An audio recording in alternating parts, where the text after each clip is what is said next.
اس وقت قدر و قیمت ہے اس کے اندر جب تک ایمان ہے. اگر ایمان نہیں ہے تو اس کے اندر کوئی قدر و قیمت نہیں ہے. اس وجہ سے ایمان کو سیکھنا، ایمان پر چلنا اور آخری وقت تک اس میں استقامت کی دعا کرنا، یہ ہر مسلمان پر فرض واجب کی طرح ہے. ہر وقت یہ فکر لگا رہے کہ ہمارا ایمان کیسے بچ کے چلا جائے، ہم اللہ اور اس کے رسول کے حکم کو کیسے پورا کر لیں. ہم اور آپ اگر شیطان کے نقش قدم پر چل کے اپنے زندگی کو گزار کے چلے گئے تو پھر معلوم ہے کیا کہیں گے. اس دن ہم اپنے آپ میں کہیں گے کہ یا ویلتا لیتنی لم اتخذ فلانا خلیلا، اے کاش کہ میں شیطان کو دوست نہ بنایا ہوتا، اے کاش کہ میں شیطان کے نقش قدم پر نہ چلا ہوتا، اے کاش کہ میں برے لوگوں کو دوست نہ بنایا ہوتا. اس دن انسان یہی پکارے گا. اس دنیا میں اچھے دوست بنانی چاہیے، وہ دوست جو آپ کو نیک کام کے اندر ابھارے اور برے کام سے روک دے، ایسا دوست بنانا چاہیے، ایسا دوست بنانا چاہیے. خیر، ہم نے قرآن کریم کی جو آیت تلاوت کی ہے، یہ آیت جب آپ علیہ السلام پر نازل ہوا، صحابہ کرام کے اندر خوشی کی لہر دوڑ گئی.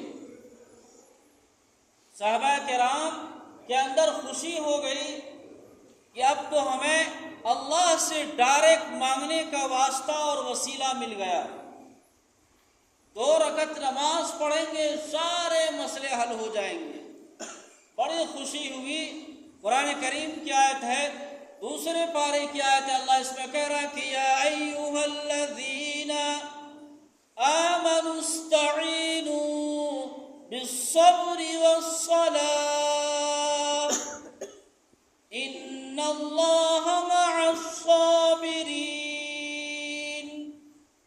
اللہ کہہ رہا ہے کہ اے ایمان والو، تم نماز اور صبر کے ذریعے مدد طلب کرو، نماز اور صبر کے ذریعے مجھ سے مدد طلب کرو، مجھ سے مدد چاہو. بے شک میں صبر کرنے والوں کا ساتھ ہوں. جو شخص صبر کرتا ہے میں اس کے ساتھ میں کھڑا ہوں، میں اس کا ہمیشہ ساتھ دیتا ہوں. صبر کرنا ایمان کے بعد سب سے اہم چیز اللہ نے ایک ایمان والوں پر، مسلمانوں پر نماز کو ہی فرض کیا. جو مسلمان نماز پڑھتا ہے، اللہ اور اس کے رسول کے حکم کو پورا کرتا ہے، سمجھیے کہ وہ اللہ کے سب سے بڑے حکم کو پورا کرتا ہے. ایمان کے بعد اسلام اور کفر کے درمیان نماز کا ہی فاصلہ ہے. اگر انسان کے زندگی میں نماز ہے تو اس سے بڑھ کے تو کوئی آدمی نہیں.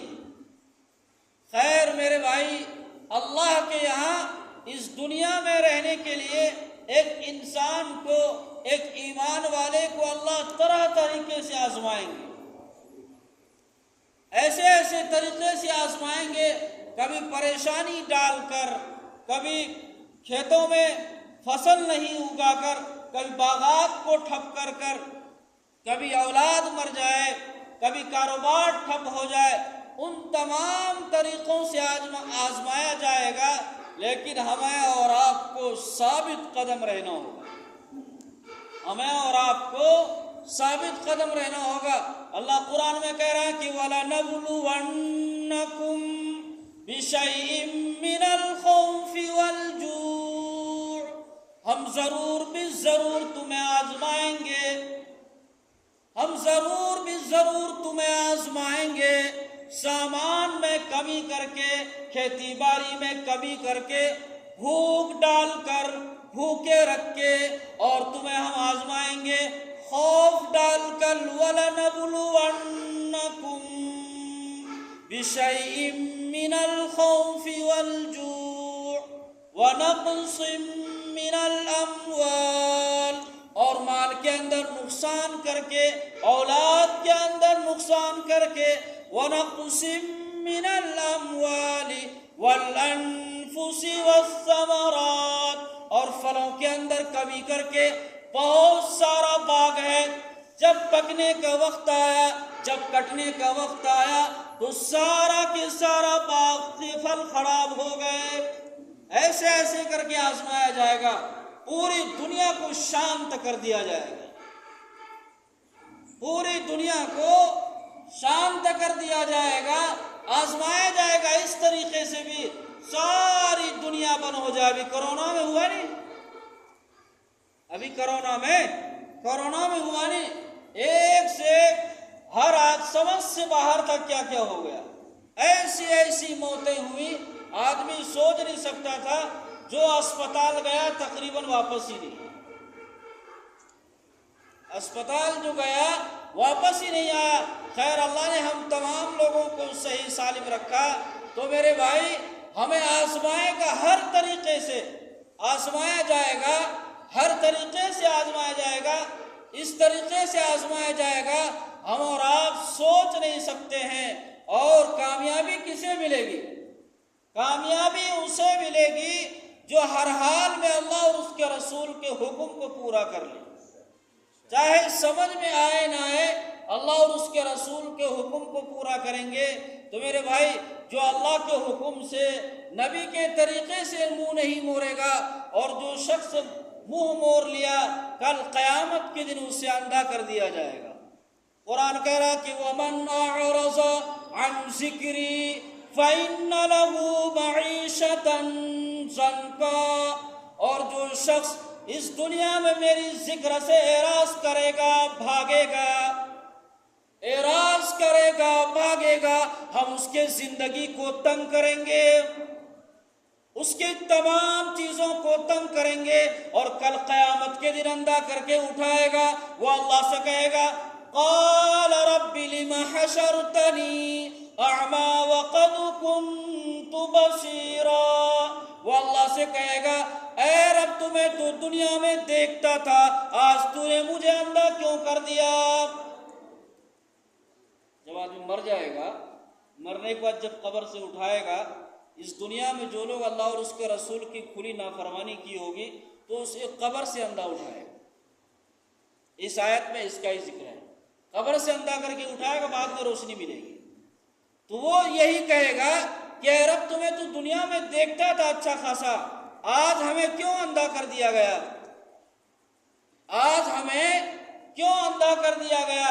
تو اسے کہا جائے گا قال رب لم حشرتنی اعمی وقد كنت بصیرا، اللہ کی طرف سے آواز آئے گی قال كذلك اتتك آیاتنا فنسیتها وكذلك اليوم تنسى، اللہ کی طرف سے آواز آئے گی کہ تم نے دنیا میں میرے طرف سے منہ موڑ لیا تھا، میرے طرف سے تو نے اعراض کر لیا تھا، تو نے اپنے آپ کو شریعت کا پابند نہیں بنایا تھا، اس وجہ آج تمہیں اندھا کر کے اٹھایا گیا۔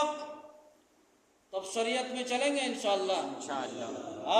شریعت کے بغیر کوئی چارہ نہیں، شریعت کے بغیر، دین کے بغیر کوئی چارہ نہیں۔ دنیا میں چاہے کتنے عقل مند ہیں ہم، اگر ہماری زندگی میں دین نہیں ہے تو سب سے بڑا بے وقوف ہے۔